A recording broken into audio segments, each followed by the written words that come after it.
इस वीडियो में हम सीखेंगे डेल्टा ME300 के दो मॉड्स के बारे में, रैम टू स्टॉप और कॉस्ट टू स्टॉप। चलिए आइए इस वीडियो में सीखते हैं। इस वक्त ये जो VFD है ये कॉस्ट टू स्टॉप पर सेट है, इसका जो पैरामीटर है। तो जैसे ही हम इसको रन की कमांड देते हैं, आप देख सकते हैं कि ऊपर वो एक रन के आगे जो एक इंडिकेशन होती है वो रेड कलर की, वो ऑन शो हो रही होगी आपको। और अभी हम इसकी पावर कट करके दिखाएंगे आपको। तो देखें, पावर कट करते ही वो लाइट जो है वो फ़ौरन बंद हो चुकी है। इसका मतलब है कि कोस्ट टू स्टॉप में पावर जो है फ़ौरन कट हो जाती है।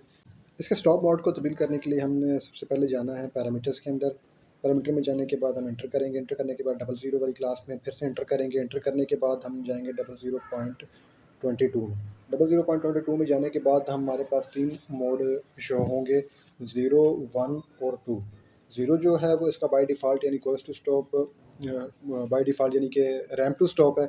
1 इसका कॉस्ट टू स्टॉप और 2 जो है उसका सिंपलीफाइंग मोटर जो है वो है।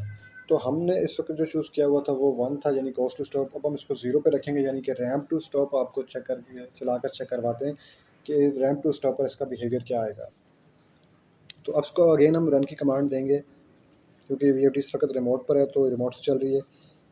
आप देख रहे हैं कि ऊपर जो रेड लाइट है वो इंडिकेट कर रही है, जो मुसलसल जो है वो कंटिन्यूसली जो चल रही थी। अब हमने इसकी पावर कट की यानी कि हमने इसको स्टॉप की कमांड दी है। तो अब हम इसको आपको जो है वो आउटपुट फ्रिक्वेंसी चेक करवा रहे हैं। इसकी आउटपुट फ्रिक्वेंसी आप देखिए, फ्रिक्वेंसी आप देखें आहिस्ता आहिस्ता आहिस्ता आहिस्ता कम होगी।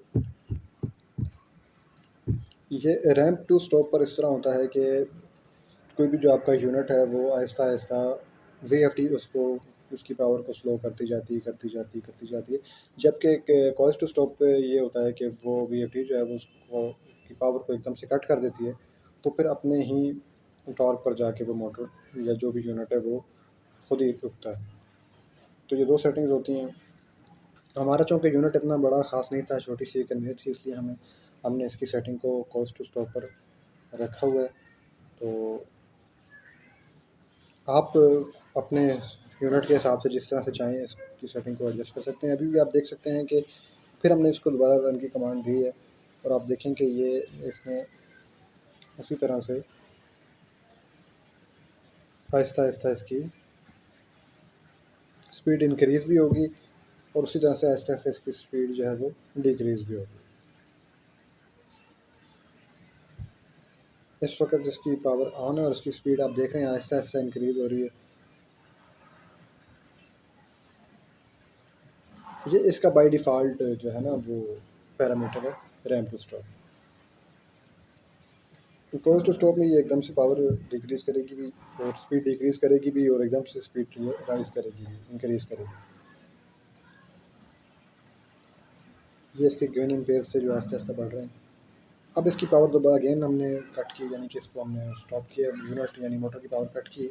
और अब फिर से आप देख सकते हैं कि आहिस्ता आहिस्ता आहिस्ता आहिस्ता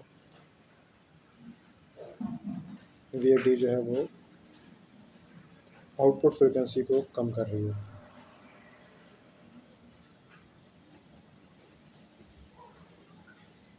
तो अगर आप मज़ीद डिटेल से जानना चाहते हैं कि कॉस्ट टू स्टॉप और रैम टू स्टॉप क्या है, तो इस पर हम बाकायदा आपको एक डिटेल वीडियो बनाकर बताएंगे कि कॉस्ट टू स्टॉप और रैम टू स्टॉप एक्चुअल है क्या। वीडियो अगर आपको पसंद आई हो तो वीडियो को लाइक कीजिए, चैनल को सब्सक्राइब कीजिए और मज़ीद अच्छी अच्छी इंफॉर्मेटिव वीडियोस देखने के लिए हमारे चैनल को फॉलो कीजिए। शुक्रिया। अब फिर एक मरतबा हम आपको वापस जाकर उस मोड को चेंज करके दिखाएंगे।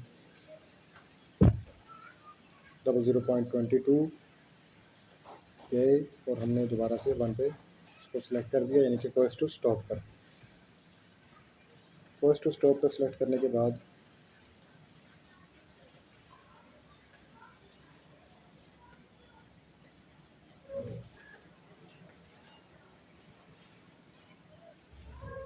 आप देख सकते हैं कि किस तरह से उसने दोबारा से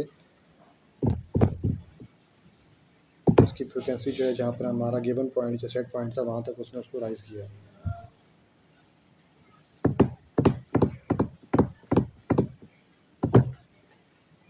पावर कट करने के बाद आप देखेंगे कि किस तरह से उसने बिल्कुल एकदम से उसने पावर कट की और फ्रिक्वेंसी को ज़ीरो कर दिया। तो ये डिफरेंस होता है पॉज़ टू स्टॉप और रैंप टू स्टॉप में। शुक्रिया।